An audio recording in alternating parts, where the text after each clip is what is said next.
বুদ্ধিমত্তা এবং সাম্প্রতিক এর যে উন্নয়ন বা যত ধরনের প্রযুক্তিগত উন্নয়ন আমরা দেখতে পাচ্ছি, অপতথ্য এবং গুজবের বেলাতেও আমরা সেই ধরনের উন্নয়ন সময়ের সাথে সাথে দেখতে পাচ্ছি।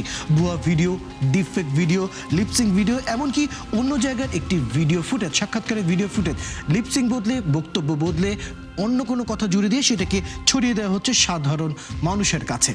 এই যে এখনকার পরিস্থিতি, বিএনপি চেয়ারপারসন এছাড়াও নানা ব্যক্তিত্ব নিয়ে কিন্তু নানা সময় নানা গুজব ছড়াচ্ছে, কিভাবে সামাল দেন এই বিষয়গুলো?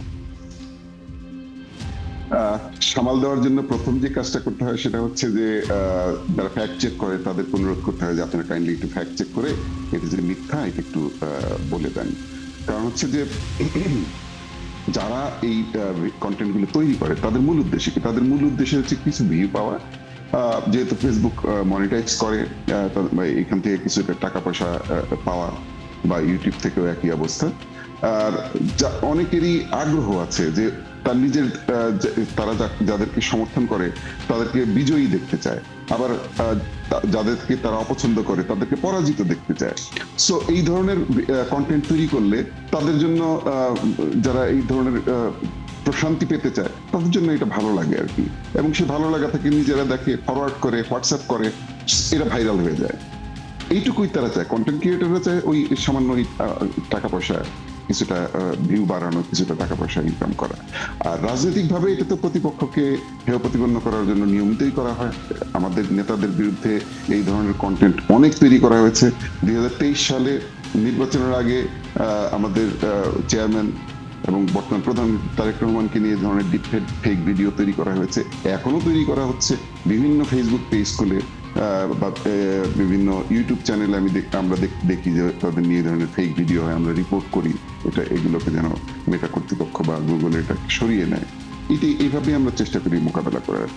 সাম্প্রতিক সময়ে আমরা যে ধরনের অপতথ্য বা গুজবগুলো দেখতে পাচ্ছি, একটা সময় ছিল আমরা বলতে পারতাম গতানুগতিকভাবেই যে কোনো পক্ষ আরেক পক্ষকে ইঙ্গিত করার জন্য কোনো একটি নির্দিষ্ট উদ্দেশ্যে কোনো কিছু অপতথ্য বা গুজবগুলো ছড়াচ্ছে, কিন্তু মাঝখানের সময়টাতে আমরা কিন্তু দেখেছি ভিউ বাণিজ্যের যে ব্যাপারটা সেটি কিন্তু মাথা চাড়া দিয়ে উঠেছে। যে কোনো ধরনের তথ্যকে কিভাবে আরও একটু রস মাখিয়ে বলা যায় যাতে বেশি ভিউ পাওয়া যায়, এবং সেটা যে কোনো ধরনের তথ্যই হতে পারে, সেটি কোনো রাজনৈতিক বিষয় বলুন, আন্তর্জাতিক যুদ্ধের বিষয়গুলো বলুন, এবং এমন এমন সেন্সিটিভ বিষয়গুলোকে এমনভাবে ছড়িয়ে দেওয়া হচ্ছে যেটি পুরোপুরি মিথ্যা, কিন্তু সাধারণ মানুষ সেটাতে আসলে বুঝতে তাদের সন্দেহ হচ্ছে, এবং তারা সন্দেহ হলেও প্রমাণ করার মতো তেমন কোনো জায়গা পাচ্ছে না। এই যে ভিউ বাণিজ্য চলে আসলো, আমরা দেখলাম হাজার হাজার পেজ বুস্ট করা হচ্ছে ডলার খরচ করে। এই যে পরিকল্পিতভাবে গুজব ছড়ানো এবং ভিউ বাণিজ্যের যে পরিস্থিতি, যেখানে নীতি এবং নৈতিকতা কোনোটারই পাত্তা দেওয়া হচ্ছে না, যে কোনো চটকদার শিরোনাম ব্যবহার করা হচ্ছে, এটি নিয়ে আসলে কি করার আছে? এটা প্রথমত আমি মনে করি তথ্যমন্ত্রী আমাদের যথেষ্ট ভালো একজন তথ্যমন্ত্রী আমরা পেয়েছি। তিনি এই বিষয়টা নিশ্চয়ই পদক্ষেপ নিচ্ছেন, তিনি চেষ্টা করছেন এটাকে সামাল দেওয়ার। আমাদের যে ফ্যাক্ট চেকার যে অর্গানাইজেশন গুলো আছে তাদের সাথে বসে আমরা এই ফ্যাক্ট চেক করে এগুলোকে যদি ফ্ল্যাগ করে দিতে পারি প্রত্যেকটা পোস্টে, এবং আমাদের মেটা কর্তৃপক্ষ এবং গুগল কর্তৃপক্ষের সাথে আমরা যদি এই বিষয়ে একটা সমঝোতায় আসতে পারি যে এই ধরনের কন্টেন্ট যারা তৈরি করবে তাদের আইডি এবং তাদের পেজ এগুলো ফেসবুক থেকে বা ইউটিউব থেকে সরিয়ে দেওয়া হবে, অথবা অ্যাটলিস্ট বাংলাদেশে এগুলোকে নিষিদ্ধ করে দেওয়া হবে, এই ব্যবস্থা নেওয়া হবে। এটা যদি কার্যকর করা যায়, প্লাস হচ্ছে সামাজিকভাবে যারা এই ধরনের কাজগুলো করছে তাদেরকে সামাজিকভাবে যদি আমরা বর্জন করার চেষ্টা করি, তাহলে আমি নিশ্চিত যে এটা আমরা সফল হতে পারবো।